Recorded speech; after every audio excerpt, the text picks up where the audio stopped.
क्या आपने कभी सोचा है कि ऐसे कौन से 3 कार्य हैं जिन्हें अगर आप सोमवार के दिन करते हैं तो भगवान शिव रूठ सकते हैं, अत्यंत क्रोधित हो सकते हैं और आपको हानि भी हो सकती है। सोमवार का दिन भगवान शिव को समर्पित माना जाता है। ये सिर्फ एक धार्मिक मान्यता नहीं है, बल्कि एक ऐसा दिन है जो हमें अपने जीवन को संतुलित, शांत और सकारात्मक बनाने का अवसर देता है।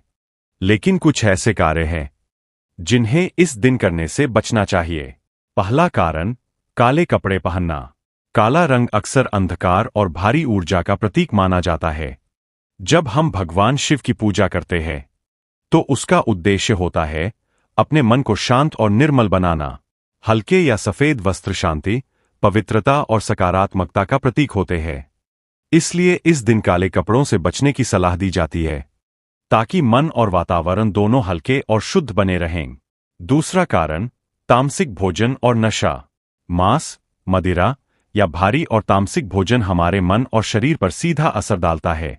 ये हमारे विचारों को अशांत और अस्थिर बना देता है। भगवान शिव की भक्ति में सबसे महत्वपूर्ण चीज है मन की एकाग्रता और शुद्धता।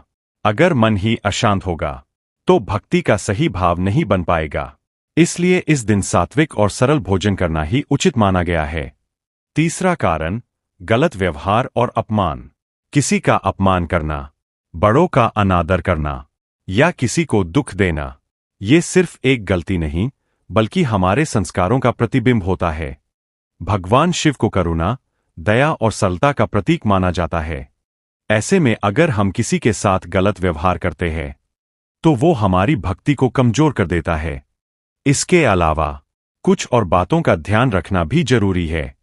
पूजा के समय गलत वस्तुएं चढ़ाना, जैसे तुलसी के पत्ते या हल्दी, ये परंपराओं के अनुसार उचित नहीं माने जाते। हर देवता की पूजा की अपनी एक विधि होती है और उसे सही तरीके से करना ही सच्ची श्रद्धा होती है। और सबसे महत्वपूर्ण बात, भक्ति सिर्फ बाहरी चीजों से नहीं होती। अगर हम बाहर से पूजा कर रहे हैं लेकिन अंदर से गुस्सा, अहंकार या बुरे विचार रखते हैं तो वो भक्ति अधूरी रह जाती है। सोमवार हमें ये सिखाता है कि हम अपने विचारों को शांत करें, अपने व्यवहार को मधुर बनाएं और अपने जीवन में सादगी और संतुलन लाएं। जब हम ये छोटी छोटी बातों का ध्यान रखते हैं तभी भगवान शिव की कृपा हमारे जीवन में बनी रहती है। क्योंकि सच्ची भक्ति नियमों से नहीं बल्कि सच्चे मन और अच्छे कर्मों से होती है।